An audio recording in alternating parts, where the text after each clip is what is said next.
যে পরিবারটি আক্রান্ত হয়েছে আরজি করে তাদের পরিবারের সকলকে এবং ছাত্রছাত্রী বন্ধুদেরও আমি আপনাদের সকলের কাছে আজকে স্বাধীনতা আন্দোলনের আগের রাত সন্ধ্যেবেলায় ফ্রিডম অ্যাট মিডনাইট, ভারতবর্ষের স্বাধীনতা এসেছিল মধ্যরাতে, সেই প্রোগ্রামটা আমরা যতদিন রাজনীতি করি আমরা ততদিন এইভাবে স্বাধীনতা সংগ্রামীদের স্মরণ করি এবং আমরা তাদের শ্রদ্ধা জানাই যারা দেশের জন্য লড়াই করতে গিয়ে তাদের প্রাণ বলিদান দিয়েছেন। ফাঁসি একবার বিদায় দে মা, ঘুরে ঘুরে আসি, হাসি হাসি পড়ব ফাঁসি, দেখবে ভারতবাসী, যারা দেশের জন্য নিজেদের জীবন বিলিয়ে দিয়েছেন। আমি স্মরণ করি আজকের দিনে তাদের যারা দেশের জন্য লড়াই করেছে। অজস্র নাম বলতে গেলে অনেক অভিযান শেষ হয়ে যাবে, তা সত্ত্বেও দু একটা নাম তো নিশ্চয়ই বলবো। মহাত্মা গান্ধীজি থেকে শুরু করে, নেতাজি সুভাষচন্দ্র বোস থেকে শুরু করে, মৌলানা আবুল কালাম আজাদ থেকে শুরু করে, বাবা সাহেব আম্বেদকর থেকে শুরু করে, দেশবন্ধু চিত্তরঞ্জন দাস থেকে, মাতঙ্গিনী হাজরা থেকে, ক্ষুদিরাম প্রফুল্ল চাকী, বিনয় বাদল দীনেশ থেকে, লাল বাল পাল থেকে শুরু করে একেবারে যারা সাংস্কৃতিক জগতেও সামাজিক নবজাগরণ ঘটিয়েছিলেন, বিশ্বকবি রবীন্দ্রনাথ ঠাকুর থেকে শুরু করে, ঈশ্বরচন্দ্র বিদ্যাসাগর থেকে শুরু করে, রাজা রামমোহন রায় থেকে শুরু করে, সকলকে আমরা আজকের এই দিনে সম্মান জানাই। তাছাড়াও যে নামগুলো অজানা, অনেক মানুষ হারিয়ে গেছে যাদের নাম আজ পর্যন্ত কোনো বইয়ে লিপিবদ্ধ হয়নি বা তাদের নাম কেউ জানেও না। আমি ইতিমধ্যেই 4-5টা বই লিখেছি যাতে অজানা লোকেদের নামগুলোকে জোগাড় করে তুলে আনবার চেষ্টা করেছি ছড়ায় ছড়ায়। এই কাজটা আমি কন্টিনিউ করব। কিন্তু আপনারা কি জানেন, মুক্তির মন্দির সোপানো তলে কত প্রাণ হলো বলিদান, লেখা আছে অশ্রু জলে। গানটা কে গেয়েছিলেন, কোথায় ছিল তার বাড়ি? অনেকে গানটা ভালোবাসেন, গানটা জানেন, কিন্তু মানুষটা জন্মেছিলেন এই বেহালায়। সম্ভবত অঞ্জন, আমি তোমাকে নিয়ে গিয়েছিলাম রবীন্দ্রনগরে তার বাড়িতে, তার মৃত্যুর আগে দেখা করতে। এরকম অনেক ঘটনা অনেকে আমরা জানি না। একবার আমি দিল্লি এয়ারপোর্টে যখন যাদবপুরের এমপি আপনাদের দ্বারা নির্বাচিত আমি আসছিলাম, বিমানবন্দরে আমার সাথে দেখা হলো একজন সিনিয়র সিটিজেন। তিনি এসে আমাকে বললেন, ममता जी हमको एक बात कहना है। আমি বললাম कहिए। উনি আমাকে বললেন, आप तो सुना है मेरे वतन लोका लोगो जो गान लता जी ने गाया, लेकिन आपको पता है वो गान किसने लिखा था? আমি তখন বললাম, नहीं मेरे को तो सच पता नहीं है कि इसका तो नाम हम लोग सुना नहीं है। जो गाते हैं उसको नाम हम जानते हैं, गाना भी जानते हैं, लेकिन कौन लिखा है ये मेरे को पता नहीं है।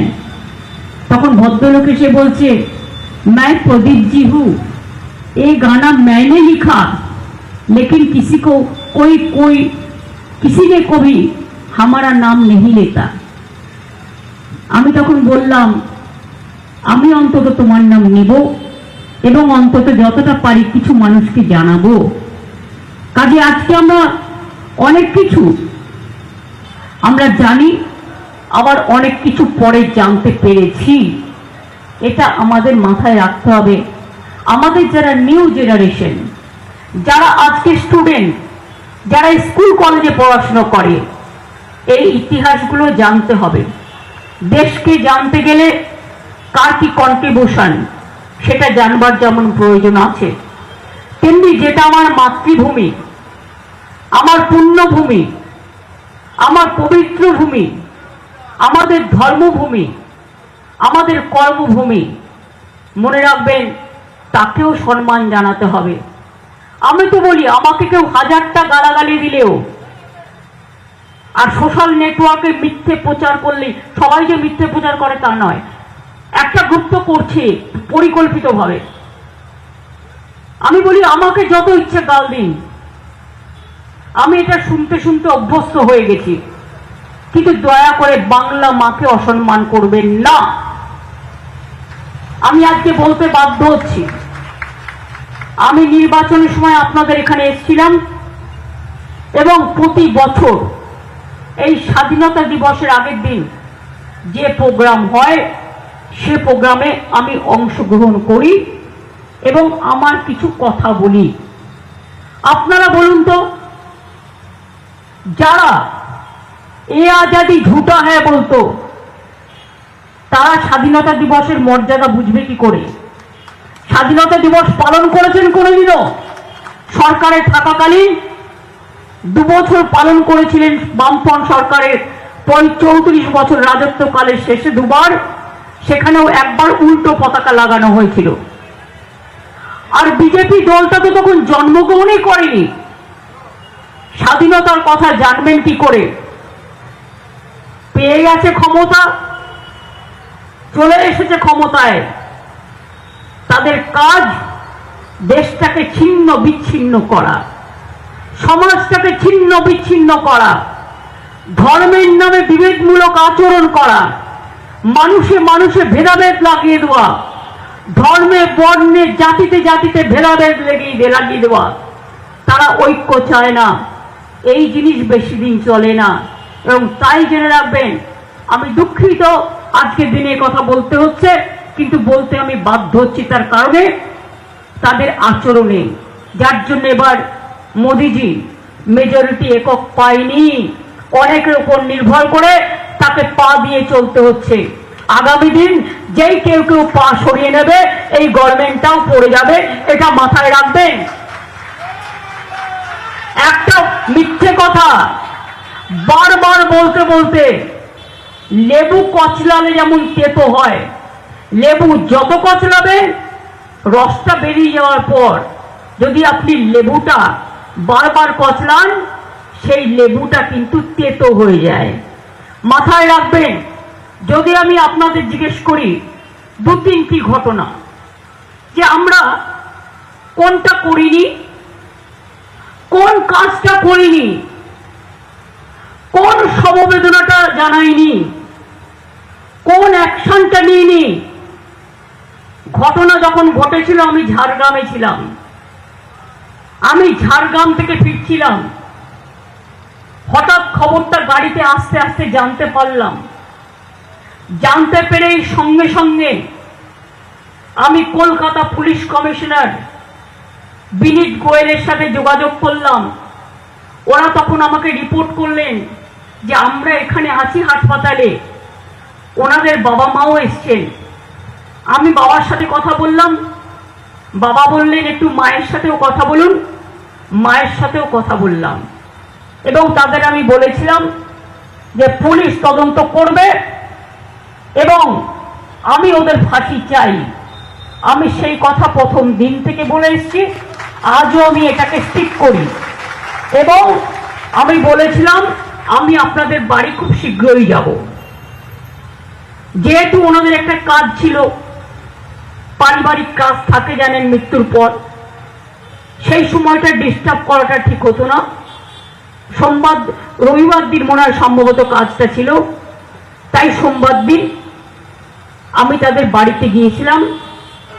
আর ঘটনাটা ঘটেছিল কবে? সম্ভবত শুক্রবার। আমি ওনাদের বাড়ি সোমবার গিয়েছিলাম। ততক্ষণ পর্যন্ত পুলিশ, সেদিন রাতের ঘটনা শুনুন, আমার সাথে 100 বার কথা হয়েছে, মিনিট টু মিনিট। আমি সারা রাত ঘুমাইনি। আমার সাথে পুলিশ কমিশনার রাত 2টো পর্যন্ত কথা বলেছেন, এমনকি তার ডেড বডি যতক্ষণ ক্রিমেশন না হয়েছে পুলিশ এসকর্ট করে ডেড বডি নিয়ে গেছে এবং সারা রাত জেগে তারা সিসিটিভি থেকে শুরু করে, জুডিশিয়াল ম্যাজিস্ট্রেট ডাকা থেকে শুরু করে, ভিডিও করে রাখা থেকে শুরু করে, তারপরের দিনও ডিএনএ টেস্ট থেকে শুরু করে, স্যাম্পল কালেকশন থেকে শুরু করে, শুনে রাখুন, গত 1 মাসের সিসিটিভি আমি যেটা শুনেছি, পুরো খতিয়ে দেখার জন্য কে আসছে, কে এসেছে, কে না এসেছে, 164 জনকে অ্যাপয়েন্টমেন্ট করেছিল তারা। এবং 12 ঘন্টার মধ্যে আসল যে খুনি তাকে জেরা করে, তার এভিডেন্স পেয়ে তাকে জেরা করে 12 ঘন্টার মধ্যে তাকে অ্যারেস্ট করা হয়েছে। এবং শুধু তাই নয়, আমি রবিবার পর্যন্ত সময় দিয়েছিলাম, একটা ইনভেস্টিগেশন করতে একটু টাইম দিতে হয়। আমি হেলথ ডিপার্টমেন্টকে বলেছিলাম ইনভেস্টিগেশন করুন। আমি এমনি লোককে অ্যাকশন নিতে পারি না উইদাউট ইনভেস্টিগেশন, এটা মিনিমাম কার্টিসি। অনেক সিনিয়র ডাক্তারও আছে, অনেক জুনিয়র ডাক্তারও আছে। আমি জুনিয়র ডাক্তারদের যেমন ভালোবাসি, আমি সিনিয়র ডাক্তারদেরও রেসপেক্ট করি। আমি হেলথ ডিপার্টমেন্টকে বলেছিলাম আপনারা একটা তদন্ত করুন, করে দেখুন কার কার নেগলিজেন্স আছে। আমি আপনাদের 48 ঘন্টা টাইম দিলাম। 48 ঘন্টা টাইম দেওয়ার পরে তারা আমাকে যখন জানালো, আমি সবাইকে একধার থেকে ট্রান্সফার করে দিলাম, আমি কাউকে ওখানে রাখিনি। আপনাদের বুঝতে হবে, উইদাউট এভিডেন্স আমি যদি নির্দোষী লোককে অ্যারেস্ট করি, ওই তো দেখতে পাচ্ছেন ধনঞ্জয় ভট্টাচার্যের কেস, যে সাক্ষী দিয়েছিল চট্টোপাধ্যায়, যে সাক্ষী দিয়েছিল, সে এখন বলছে আমি পাপ বোধ করছি। আমাকে শিখিয়ে দেওয়া হয়েছিল যে তুমি তার বিরুদ্ধে বলো। লোকটা তো চলে গেল, যে দোষী ছিল না, আর যে দোষ করলো তাকে সেদিন বামফ্রন্ট সরকার মদত দিয়েছিলেন। I am sorry to mention the name. Buddhadeb বাবু মারা গেছেন, প্রয়াত হয়েছেন, তার আমলে অনেক ঘটনা ঘটেছে, আমি সেগুলো পরে আসছি, কিছু কিছু বলবো।